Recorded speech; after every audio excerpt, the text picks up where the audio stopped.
Atlanta is on fire with the scandal, so shocking it feels bigger than reality TV. A young rapper gone too soon, a daughter of the Frost family accused of betrayal, and whispers of a cover-up that could shake the entire city. Was Kelsey Frost an innocent girlfriend trapped in abuse, or the mastermind of a deadly setup against T. Hood? And why are the cameras missing from the night that could answer it all? Tonight, we pull back the curtain on a story that has everyone asking the same question. Is this self-defense, or is this murder? The city of Atlanta has always been known for its music, its hustle, and its culture, but nothing could have prepared the streets for the storm that would erupt between two families whose names already carry weight in the world of hip-hop drama. From the very start, the story of Kelsey Frost, the daughter of Kirk Frost and stepdaughter of Rasheeda, and her relationship with rising rapper T Hood never looked like it would end in peace. What began as love quickly turned into a headline, filled with tragedy, betrayal, and questions that have left both families and fans split down the middle. On August 8th, according to multiple reports, an argument between Kelsey and T Hood spiraled out of control, with some witnesses claiming that the argument pushed Kelsey to reach out to her brothers, Kirk Jr. and Kai Frost, for backup. What happened next is still under fire from both sides, but the end result was devastating. T Hood, just as he was trying to leave the property, was hit by 7 bullets, 5 of them tearing into his back, and he would not survive the attack. From that moment on, what should have been a private family tragedy exploded into a public war of words, accusations, and conspiracy theories. T Hood's family immediately claimed that Kelsey had set him up, painting her as the mastermind behind his death. But Kelsey, refusing to let her name be buried under the weight of those accusations, fired back, insisting she had nothing to do with orchestrating violence. In an alleged recorded phone call with T Hood's family, she can be heard saying firmly, "I don't condone that, brother or not." That line alone spread across social media like wildfire, sparking debates about whether she was innocent or whether she was carefully distancing herself from something darker. Police added another layer of confusion when they announced that the case could possibly fall under self-defense, even though, as many pointed out, it was hard to understand how self-defense could apply when 5 bullets were allegedly in T Hood's back. The contradictions were enough to keep everyone talking. And just when it seemed like the story had reached its peak, a new twist arrived. A friend of Kelsey stepped forward with 2 separate videos that appeared to show T Hood being physically violent towards her. These clips, filmed on different days, were presented as proof that Kelsey had suffered at his hands, but instead of closing the case, they opened a whole new set of questions. T Hood's family rejected the videos immediately, claiming they weren't recent and wondering why. If the abuse was real, Kelsey had stayed in the relationship or never called the police. They demanded not old clips, but the actual footage from the night he lost his life.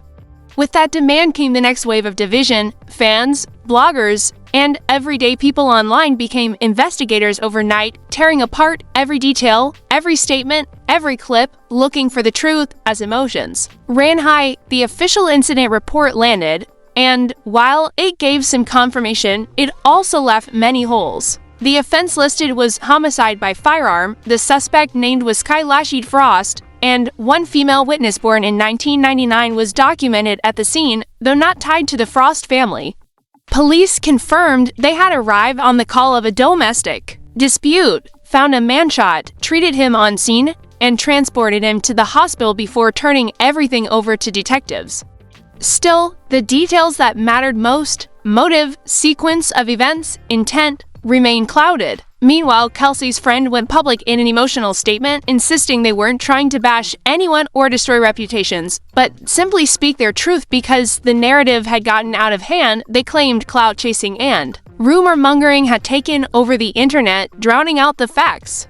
They also revealed messages from T Hood's baby mother, who allegedly admitted that Kelsey had not set him up and that Kirk Frost himself told her he kept his hands off these situations because he trusted his daughter to handle her own problems. This baby mother also reportedly confirmed that T Hood had been experimenting with new substances and that his behavior changed under the influence, even pointing fingers at a woman named Sydney, also called Vanessa, who was linked to his downward spiral. According to her, the same girl was with T Hood during an earlier violent incident months before, where he was allegedly shot on Glenwood after being accused of putting his hands on her. Witnesses from that April weekend claim men in the area told him not to abuse her in public, and when he continued acting out, things escalated until shots were fired, leaving him hospitalized for weeks. For Kelsey's friend, this context mattered to them. It showed a pattern of behavior, a man spiraling out of control, mixing substances, and putting women in danger. But for T Hood's family, it was nothing more than a distraction from the fact that their loved one had been shot multiple times while trying to walk away.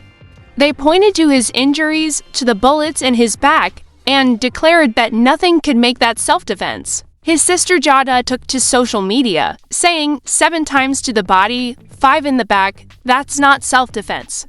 This will be in your face until he's locked up for what he did. She demanded to see timestamps on the alleged abuse videos, footage from the night of the shooting, ring cameras, driveway cameras, anything that could prove the real sequence of events. She wasn't alone. T Hood's other sister also spoke up, describing her brother as a loving, grounded man who was dragged into a toxic relationship where both sides were using drugs, arguing, and destroying each other.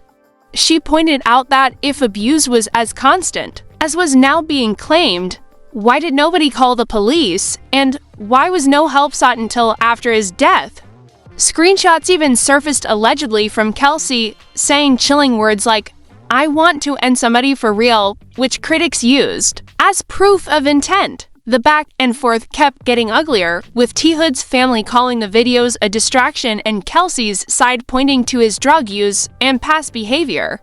What was clear was that this was no longer just a story of two people in a troubled relationship. It had become a battle between families, each desperate to control the narrative, each willing to put out their own receipts, their own proof, their own side of the truth. And as the war raged on, fans were left trying to make sense of a puzzle where every piece only seemed to add more confusion.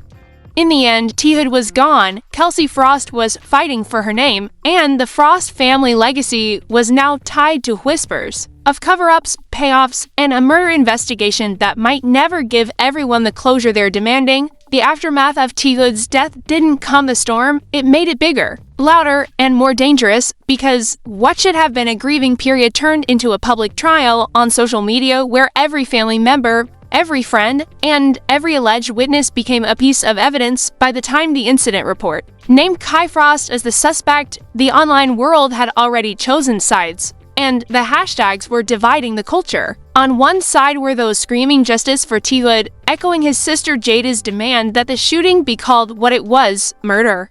She reminded anyone who would listen that 5 bullets in the back doesn't look like self-defense. It looks like execution. On the other side stood Kelsey Frost's defenders, pointing to those videos that showed T Hood lashing out at her, arguing that she was a victim trapped in a toxic cycle of abuse, a young woman caught between love and survival. What made this worse was the way insiders kept coming forward with their own stories, muddying the water instead of clarifying it. A friend of Kelsey released long messages from T Hood's baby mother, who admitted she knew Kelsey had not set him up, insisting that even Kirk Frost told her he let his daughter handle her own battles.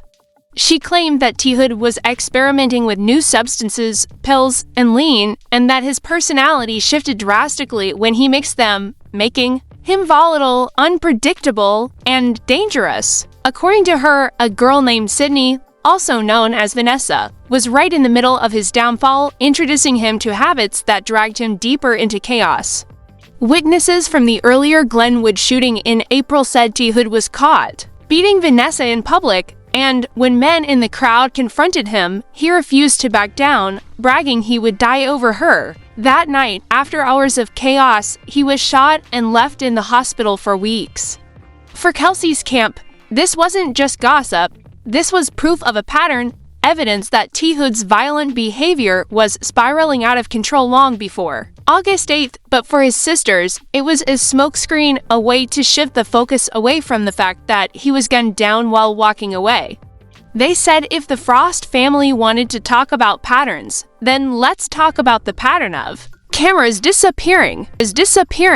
According to neighborhood whispers, there were cameras all over the Frost property, in the driveway, in the house, maybe even in the yard, yet when police arrived, the DVR system was mysteriously missing. That fact alone set fire to rumors that the Frosts, or maybe even someone higher up, were trying to erase the truth. Activist bloggers online ran with that angle, pointing out connections between the Frosts and people tied to VH1, the network behind Love and Hip Hop. One detective allegedly had a sister who worked with production, another had worked off-duty security for Kirk Frost. The connections didn't prove anything, but in the eyes of the public, they reeked of conflict of interest. And once the word cover-up entered the conversation, there was no turning back.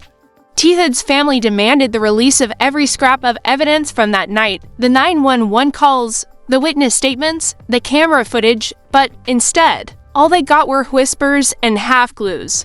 Meanwhile, blogs began circulating screenshots of alleged text messages from Kelsey herself. One chilling line reading, "I want to end somebody for real," dated months before the shooting. For T. Hood's sisters, this was the smoking gun, a clear sign she had wanted him gone. But Kelsey's defenders countered that people say reckless things when they're angry, and a screenshot doesn't prove murder.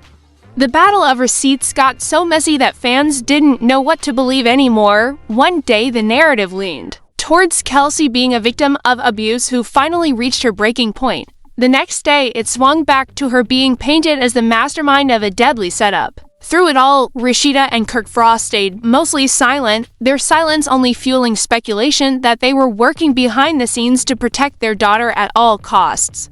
Rumors spread that Rasheeda's Love and Hip Hop checks were buying silence, paying off detectives, and controlling how the story was told in the press. The more people talked, the more the Frost family name was dragged into the mud, and suddenly this wasn't just about Kelsey, it was about the entire Frost legacy. Comment sections became battlefields, fans turning into armchair detectives, dissecting every photo, every video, every timeline. Why didn't Kelsey call the police if she was truly scared? Why did T. Hood stay with her if the relationship was that toxic? Why did the Frost property cameras vanish? Why did Kai fire 7 bullets instead of just one warning shot? Each question was asked over and over, but no answer was ever enough. T. Hood's sister Jada kept her faith, posting daily about her brother, calling him amazing, down to earth, and undeserving of the lies being told about him. She refused to accept the narrative of him as an abuser, saying that if there was ever violence, it was rare and always provoked. She pointed to the fact that, on the day of his death, the fight wasn't even about physical abuse, it was about him not being allowed to see his daughter. To her, this was the heart of it, a father trying to walk away, a young woman trying to control him, and a brother who went too far. But for Kelsey's friend, the story was different. They argued that Kelsey had endured far more than people realized, and that everyone was ignoring how isolated she had become, how stuck she felt in a cycle where love and fear twisted together. They insisted that when Kai Frost pulled that trigger, he wasn't carrying out a setup, he was protecting his sister from a man who had hurt her too many times. This clash of stories kept the case alive in ways no court could. Every new video, every leaked screenshot, every shaky rumor kept the public glued to the drama, with each side feeling like soldiers in a war they didn't sign up for. By late August, the case was no longer just an investigation. It was entertainment, a tragic story being consumed like a TV series, complete with villains, heroes, and cliffhangers.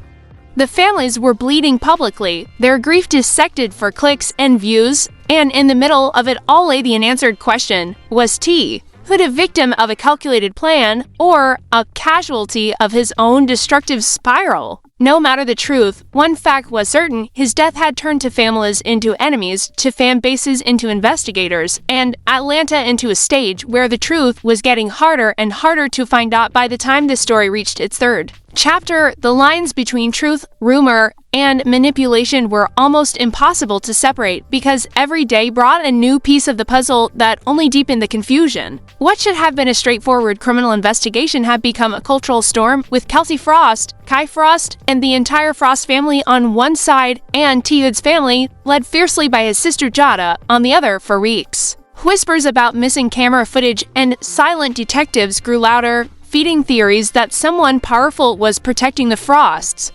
Bloggers swore up and down that the DVR was pulled from the wall the very same night the shooting happened, leaving nothing but blank space where there should have been evidence. Anonymous tips poured in claiming that people tied to VH1 production had inside ties to the case, with one officer allegedly connected to Kirk Frost through past security gigs. To T. Hood's family, this wasn't coincidence, it was corruption. To them, this wasn't just about one life lost, it was about a system bending itself to shield a famous name. Meanwhile, Kelsey's defenders kept pushing back, pointing at those controversial videos that showed T. Hood striking her. They argued that people were refusing to see Kelsey as a victim, that she had been silenced and gaslit, that her entire story was being twisted because she was a Frost. But the question that wouldn't go away was this: if those videos were so important, why are they only released after his death? Why not when he was alive? Why didn't Kelsey leave if she was so afraid? Why didn't she ever call the police if things were that bad? These questions hovered like smoke, refusing to clear. The voices online were relentless, and every time a screenshot or text leaked, the conversation reignited. One particular screenshot, allegedly from Kelsey, where she said, "I want to end somebody for real," became a rallying cry for T. Hood's family, who claimed it was the proof of intent they had been waiting for. They said that was the real Kelsey, not a victim, but a woman plotting her boyfriend's death.